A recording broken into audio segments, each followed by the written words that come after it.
The exhibition is called Halfway There. It's a mix between my early work, Almost Black, and my latest ongoing project called The Magnete North.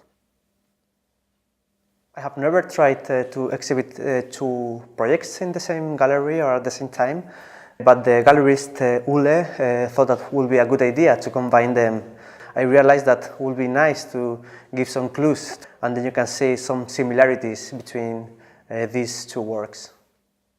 Almost Black, it's a journey diary, and in all these trips I made, I found a lot of images that had something in common, and it was much more related to emotion I felt than to the place I was in that time.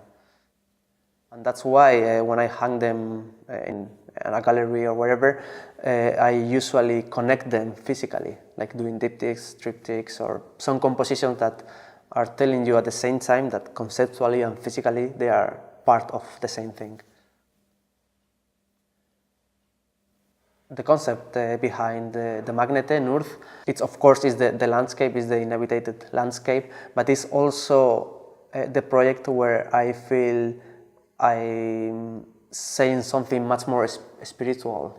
There are three main key elements to approach the project and are related with the way that we Western people illustrate spirituality. One is the height, everything that comes from the ground and goes to something higher. The other one is the deepness, what is soaking us. And the other important element is the scale. When we have lost the scale, and this fractal idea of what is macro or what is maxi is something that I'm really interested in. The idea of combining both the black and white with the color images was because I wanted to separate them clearly. What's a scenario and what's the color of the light in the Nordic region. It's the first time I have done that, but I'm happy with the results because I think there is a beautiful abstract dialogue between them.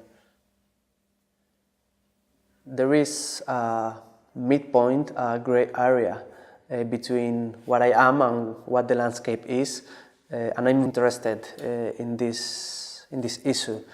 First of all, because I always wonder how the landscape affects me, and at the same time I'm interested in how my gaze or how my view can actually transform the landscape.